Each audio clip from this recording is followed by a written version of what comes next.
A quick thank you to our sponsors for making this podcast possible. They keep this show free to listen to.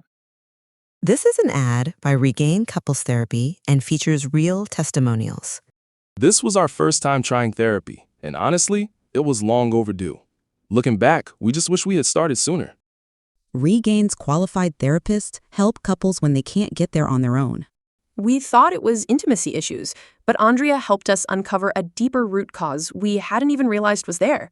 Visit regain.com/couplespod to get 10% off your first month. Regain, powered by BetterHelp. Hi, Peace and Parenting listeners. This is Michelle, and I'm just here letting you all know that my sweet, sweet dad has passed away. And if you listen to the podcast at all, you know how much he meant to the girls and to me. And if you haven't listened to his episode, you should. It's an incredible one, and we'll link it in the show notes here. But I'm taking a small break from the podcast, but don't worry, we will be finding our most popular episodes and putting them out for you each week. I'll be back very soon, but I just wanted to take a break here to be with my family. So thank you very much for continuing to listen, and I'll be back soon. Hi, I'm Michelle, a mother of 2 teens. 13 years ago, I traded in punishments and rewards for connection. Now I prioritize relationship over behaviors, utilize play as a parenting tool, and set limits with empathy instead of consequences. Each week, I share my journey and interview clients, experts, and followers. Thanks for joining me on the Peace and Parenting podcast. I'm so glad you're here.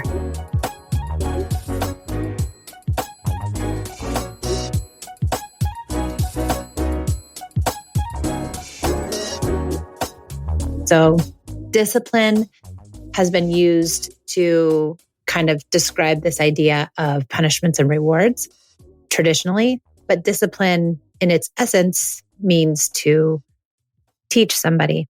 It comes from the word disciple. So many people believe that the only way in which you can teach a child a lesson is to give them a consequence, and that children cannot learn unless they have a consequence, and that they will not understand right and wrong unless you give them a consequence. Then there's this other idea that a consequence is actually a limit or a boundary. But in reality, a limit or a boundary is just a limit or a boundary. Like I can say, no more cookies, or we're all done with the iPad, or bedtime is at 8:00. And those are limits or boundaries. We do not have to enforce them with consequences. We can have limits and boundaries, and they can be devoid of punishments and consequences and rewards. Limits and boundaries can just exist on their own. So can rules. And often people will say, well, gentle parenting, connected parenting, respectful parenting, all these conscious parenting, all these labels that are not conventional parenting lack limits. But that just isn't true. They don't lack limits. They lack consequences. And in some cases, some of those parenting approaches use consequences. In connected parenting, we don't use consequences. And when I say we don't use consequences, I mean we don't use parent-imposed consequences. If you don't do X, Y, and Z, I'm going to take your thing away. Or if bribery can be considered a consequence too. If you do X, Y, or Z, I'll give you this thing. And rewards can be considered consequences, because when you are using a reward to manipulate a child to do something, that's a consequence. It's a manipulation. That's an external motivator. So connected parenting doesn't use external motivators, where conventional parenting does. But connected parenting has limits and boundaries and rules, but it doesn't enforce them using the ideas of consequences. So then it begs the question, well, how do you get, and this is the question I get all the time, how do I get my kids to do X, Y, and Z? How do I get them? How to make them listen? How do I force them to do things? And I think when we're asking ourselves that question, we're asking ourselves the wrong question. I think the right question is, why isn't your child doing it?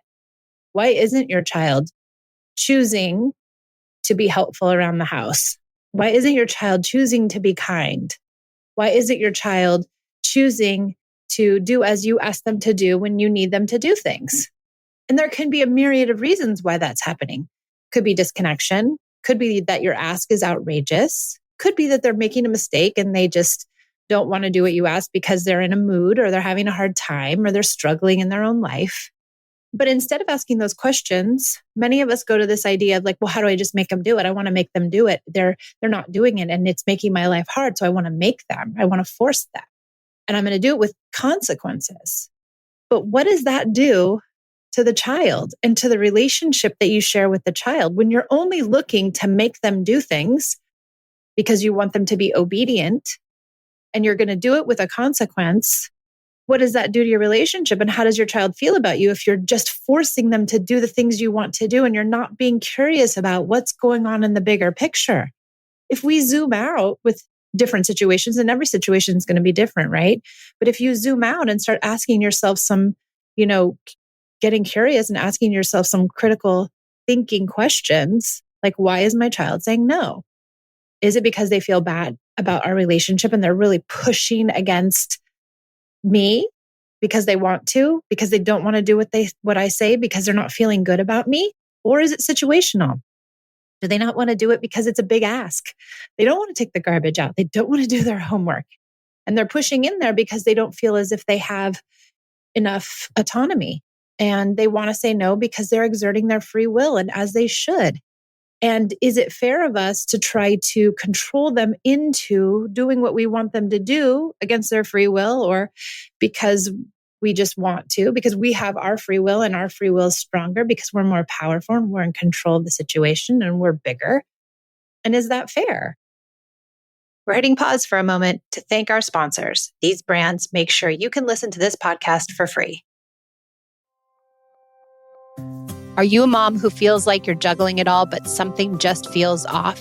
It could also be your hormones causing this chaos. Hormone Harmony contains science-backed herbal extracts called adaptogens. Now, here's the beauty of adaptogens. They help the body adapt to any stressors like chaotic hormonal changes that happen naturally throughout a woman's life. That's why Hormone Harmony is perfect for women of all ages who are struggling with life-disrupting symptoms such as PMS, like irritability, moodiness, discomfort, or uncontrollable cravings, and menopause with symptoms like hot flashes and night sweats. The results are impressive. There are over 40,000 reviews on their website. Women cannot stop talking about it on social media. A bottle of Hormone Harmony is sold every 24 seconds.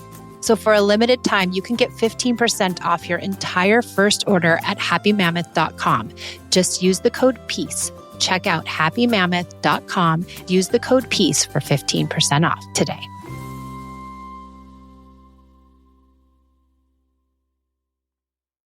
Are you sick of the sibling fighting? Are you tired of asking your child to do the same thing over and over and over again, only to end up using threats and bribes to try to get them to cooperate? Well, it doesn't have to be like that. You can learn the ideas of connection through our Connected Parent Mastermind group coaching program.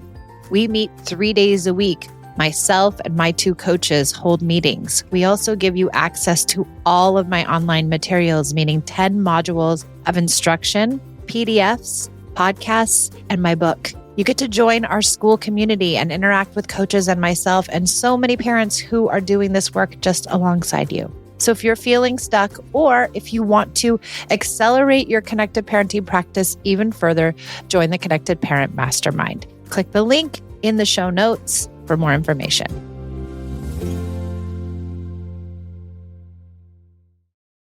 Now, back to the show. So when you zoom out and you ask yourself these questions, like, is it an appropriate ask? Is my child able to do it? Are they feeling good about the relationship they share with me? Or are they just making a mistake? Are they just choosing the wrong thing?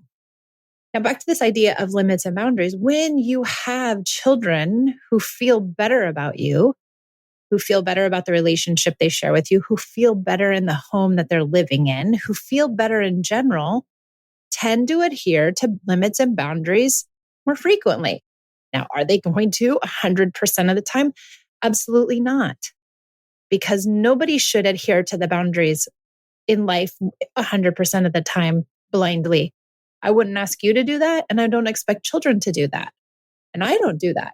If I see something, it's a limit or boundary that I don't think is right, I'm certainly going to confront that and certainly going to question it and certainly going to say like, oh, I don't know. Actually, that doesn't make sense to me. I'm not going to adhere to that limit. That's somebody who has critical thinking skills. That's somebody who is actually, engaging in the world in a way that is intelligent. We don't want people just following limits and boundaries that don't make sense. If your child believes that the limit or the boundary doesn't make sense, they might not follow that limit or boundary. And certainly if they don't feel good about you, they're not going to follow your lead. So that's why connected parenting is so effective. Because when you get somebody who's endeared to you because you've treated them so well, they'll almost do anything you ask within reason. They're going to do anything you ask within reason.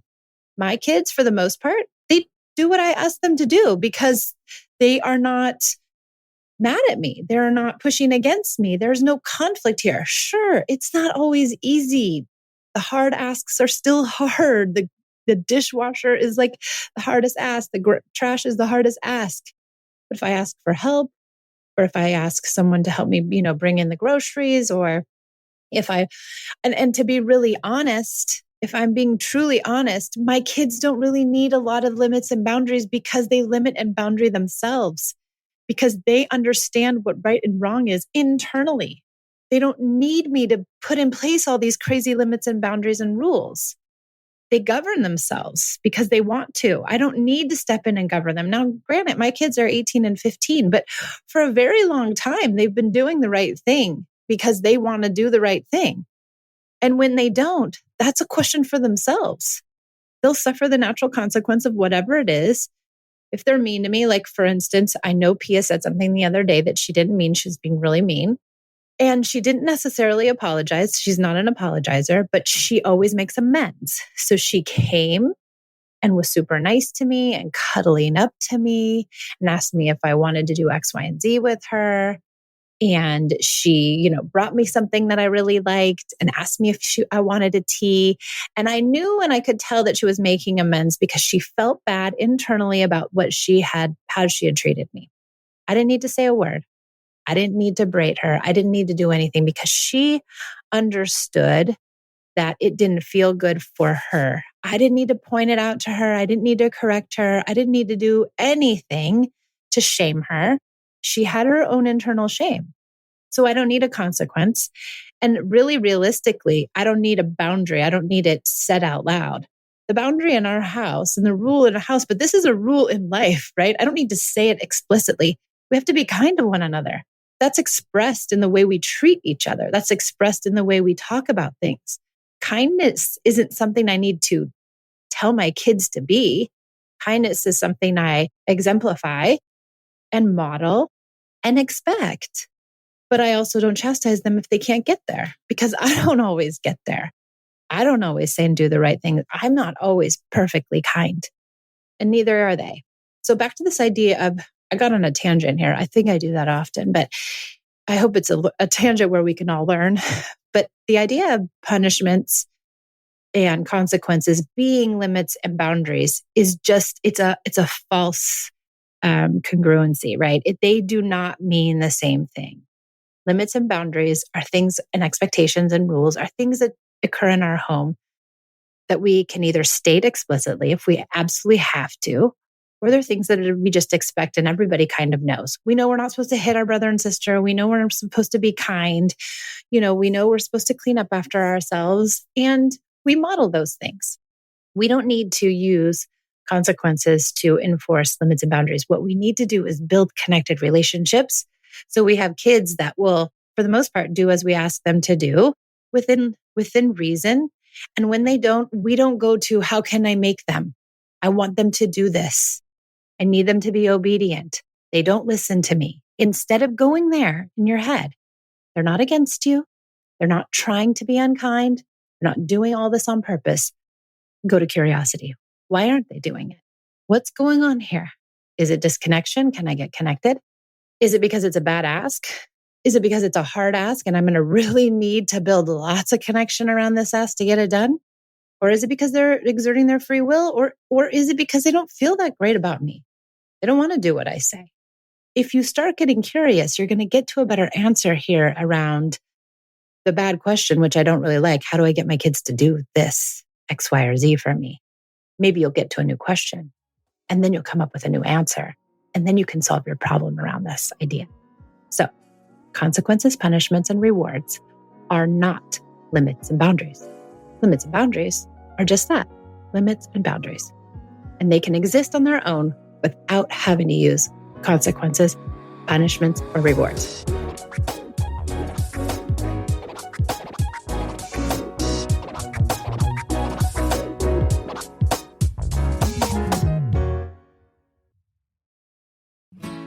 Hey there, Peace and Parenting family. If you love the podcast but wish to enjoy it without interruptions, your wish has come true. Introducing the ad-free version of the Peace and Parenting podcast, available exclusively on Apple Podcast.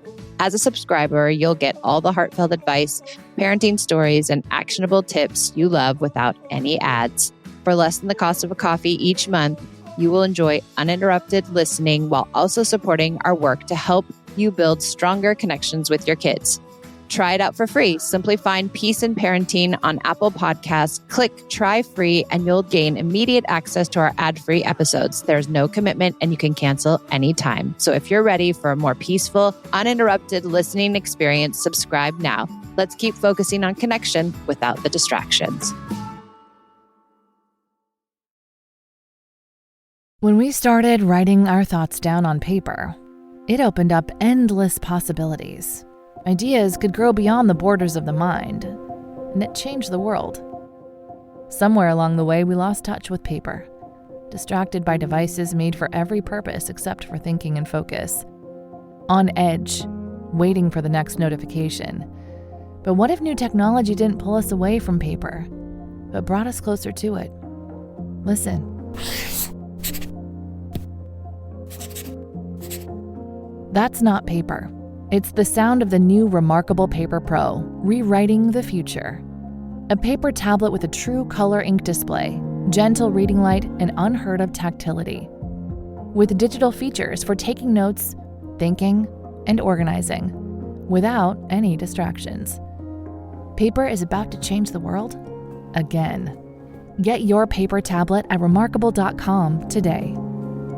With so many options, why choose Arizona State University? For me, the only online option was ASU because of the quality. Their faculty was really involved with their students and care about your personal journey. The dedication to my personal development from my professors, that's been extremely valuable to me.